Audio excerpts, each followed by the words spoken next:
Since the end of the Second World War, the escape activities of Allied troops and airmen in German custody as prisoners of war has been depicted in film, television, and literature, often by men who were a part of the escape activities themselves. Hidden tunnels, forged papers, ingenious inventions to aid the men attempting to flee German captivity and return to the war are often key to these stories. Two important issues usually are not considered, though. One, the overwhelming majority of Allied prisoners, nearly 2/3 once in the POW camps, never attempted to break out. Secondly is the level of support the prisoners received from Allied high commands. The British, through the Special Operations Executive (SOE) and MI9, and the Americans, through the Office of Strategic Services, the OSS, contributed significantly to efforts to escape by providing maps, money, tools, compasses, clothing, and other items necessary for successfully eluding the German manhunt and successfully returning home. How they did this is in many cases as ingenious as the depictions in the movies seen in the past, possibly more so because it's true. Some of the efforts remained classified until well into the 1980s, and some still are in the case of the UK and the OSS's successor, the Central Intelligence Agency. In the video today, we're looking at 10 ways the Allies helped their men escape German custody during World War II. Number 10. They provided escape maps of the European continent. Several issues needed to be considered when preparing maps for potential escapees during the Second World War. The maps needed to be silent when referred to. Rustling paper could easily give away someone's position. They also needed to be durable, not tearing along the creases after being repeatedly folded and unfolded. They should also be impervious to water, with the ink not bleeding across the page. An officer from MI9 came up with a solution using a new printing method in which he blended pectin with ink, allowing a sharp image to be created not on paper but rather on silk, which answered for all of the requirements for escape maps. Silk and later rayon maps were still issued to aircrews beginning in 1940, secreted in the heels of their flying boots. The maps were intended to help downed aircraft crew evade capture altogether. But in order to use the map, it is necessary for the most part to have a compass. Miniaturized compasses began to be made at shops working for MI9, some of them small enough to fit into a button with a dot of radium on the needle for pointing to north. Trouser flies were usually fastened by buttons at the time, and British and later American airmen set out on their missions with maps in their heels and compasses holding up their pants. The ever-resourceful British then studied ways to get similar aids to their men who had already had the misfortune of falling into German hands. Number 9. Getting maps and other gear to prisoners of war was a difficult challenge. Through what was known as the neutral protecting power, usually Sweden or Switzerland in the European theatre, families and charities in the United Kingdom and the British Empire could send packages of non-contraband items to prisoners that were held by the Germans. MI9 quickly noted that packages from family members were routinely and thoroughly searched, but those from charities such as the Red Cross were merely given a cursory glance. Using Red Cross packages to ship contraband to prisoners was out of the question, as it was a violation of the Geneva Convention, and the British refused to consider such treacherous behavior. Instead, they created fake charities with fake addresses and used them to send supplies to the prisoners in the form of board games, chess, checkers, Monopoly, etc., athletic gear such as volleyball nets and ping pong sets, playing cards, and recreational items such as books. They also included candy bars, crackers, Spam cigarettes, razors, and replacement uniform items. The Germans received them happily, as board prisoners were likely to be troublesome, and the extra food was often traded to the German guards. Within the packages was a wealth of escape aids for prisoners who were inclined towards adventure. Number 8. Maps in Monopoly sets. The British manufacturer, under license of the American board game Monopoly, was recruited by MI9 to be the conduit through which escape maps could enter the POW camps. Small hollows were carved out of the game board and silk maps were inserted, and the cover containing the familiar streets and railroads of the game was glued on top. Dots were placed on the game board to alert the recipients that this was a special Monopoly set. Troops were briefed before missions on the existence of the sets and to be alert for them in the unfortunate circumstances that they were captured. Checkerboards and chess sets received similar modifications. So did playing cards and the hardcovers of books, including Bibles. Candy bars were prepared as highly concentrated escape food, usually masked as being malted milk candies or nut bars. Ping pong paddles would have the rubber steamed off, and there would be a map hidden beneath. MI9 almost immediately began to look for other vehicles to which they could ship escape aids to prisoners, with the understanding that a given camp only needed a finite number of Monopoly sets. Luddington, licensee for Monopoly in the UK, actively supported the program and included other games in the deception as well. Number 7. Gramophone Records contained hidden messages to the prisoners. The Germans frowned on the idea of their prisoners having access to radios of any type, but they allowed gramophones, and the tricksters at MI9 soon took advantage of this fact. Recordings were included in the packages, and after listening to them to ensure they did not contain coded messages, the Germans distributed them to their charges. Many of them they were promptly broken, not because the music was not to the taste of the prisoners, but because secreted within the thick 78 RPM discs were additional escape aids. Often they were in the form of cash, French francs, German marks, Italian lira, and others. Cash could be used to aid an escape and to bribe German camp guards. It was up to the prisoners to find a way to conceal the contraband from their captors once they, the captors, had unwittingly delivered it into the prisoners' hands. Their genius at doing so is evident in the fact that none of the subterfuges perpetrated by MI9 and later the OSS were detected during the war, and some weren't known about for decades after the war ended. Maps and cash were two undoubtedly useful aids for those attempting to get through the Reich after breaking out of a prison camp, but other items were equally useful, and MI9 found ways to get those into the prisoners' hands too.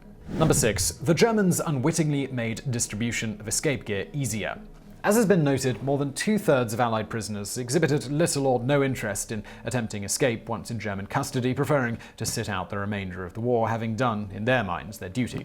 Those actively contributing to escape efforts were soon known to the Germans, having attempted multiple times to make it back to England either directly or through a neutral country. The Germans decided to put such escape artists in the same camps, where they could not persuade their more docile comrades to join them and where they could be watched more closely by their guards. Colditz Castle in Germany near the Swiss border was one such camp. Until 1944, the majority of prisoners of war held by the Germans were airmen, and housing and guarding them was the responsibility of the Luftwaffe. The Luftwaffe guards were remarkably lenient with their prisoners, usually extending personal and professional courtesy to fellow flyers. Since all known escape artists were held in one place, it made it easier for MI9 to route the appropriate local maps and currency to the camps through the means of board games and other camouflaged items. Maps to camps in northern Germany would include routes to Sweden or Spain through northern France. Camps to the south would receive maps to Switzerland or across the Pyrenees to Spain.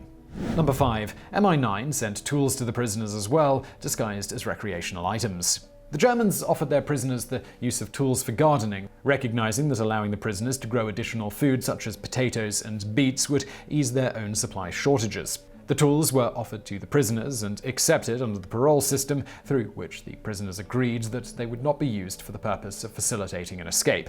Both sides continued to honor the parole system throughout the war, but the parole system did not prevent the prisoners from making their own escape tools from materials that were available in the camp, and MI9 helped by sending additional tools to the prisoners to use in their escapes. Some of the most popular were wire saws, bits of strengthened wire serrated to cut like a saw, but which could easily be coiled up and concealed. Wire saws of different gauges were manufactured and sent to the prison camps via the guards. They were concealed in rope mesh, which made up the nets for volleyball and badminton sets, where they were then extracted by prisoners and cached in the camps. Wire saws were used to cut cans into shovel heads, to trim wooden battens and bedboards to size, to shore up tunnels, and for every other purpose for which a handsaw could be used.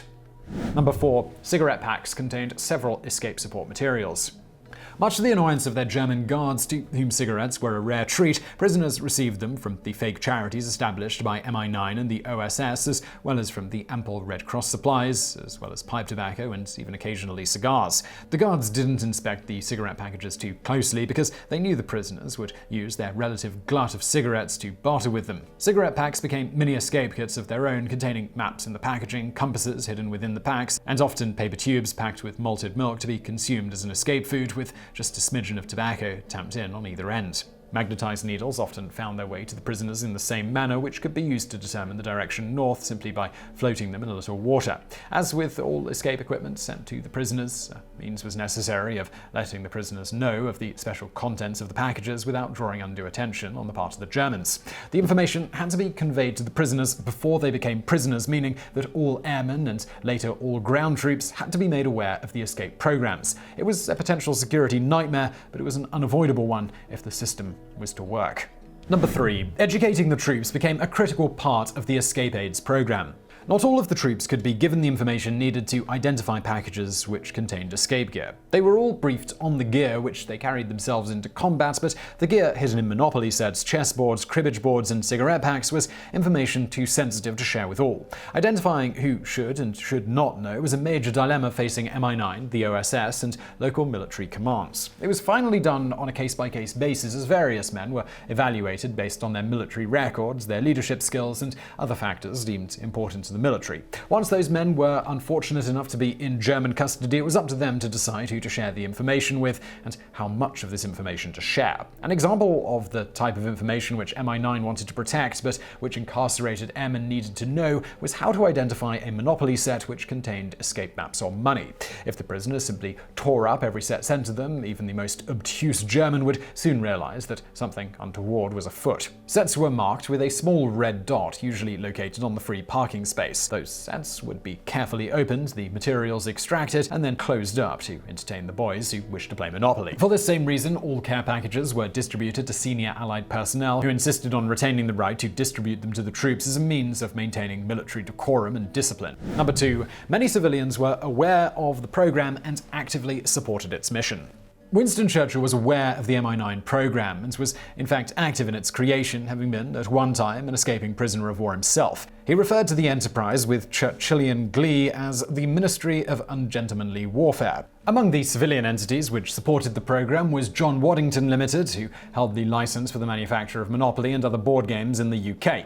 MI9 established the Licensed Victuallers Prisoners Relief Fund, assigning it fake officers, which it manned with personnel, phone numbers, post boxes, and the accoutrements of a business in order to distribute the packages to prisoners. As part of pre-flight briefings for air crews or mission reviews for ground troops, soldiers and airmen were told of what to look for if captured and held in German prison camps. By 1944, Waddington was producing and delivering 6 different versions of Monopoly alone to the prison camps on the continent, distinguished from each other by minor changes to the appearance of the game board, which were usually so small as to appear completely innocuous. The addition of a dot following the identifier Piccadilly Circus would scarcely be noticed by anyone other than someone specifically looking for it. Number 1. The program, despite so many being involved, was never detected.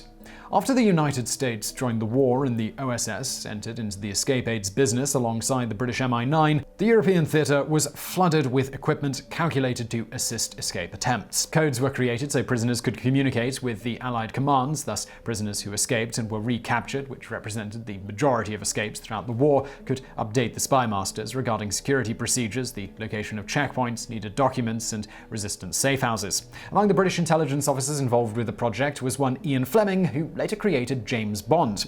The CIA, the organization which descended from the wartime OSS, estimated that of the approximately 35,000 Allied troops who escaped the Germans and made it safely back to their commands over the course of the war, about half carried a silk map that they had obtained through the fake care packages or was carried on their person in secret when entering the combat zone. The system was so successful that it remained classified for decades after the war, though some of the details leaked as wartime security relaxed. The CIA continued to use it for many years, sending operatives supporting the Tibetan resistance in China in the 1960s on their missions with silk maps secreted on their persons. So I really hope you found that video interesting. If you did, please do hit that thumbs up button below and don't forget to subscribe for brand new videos just like this every day of the week. For more from me, why not check out my other channel called Today I Found Out? That is linked to below. And as always, thank you for watching.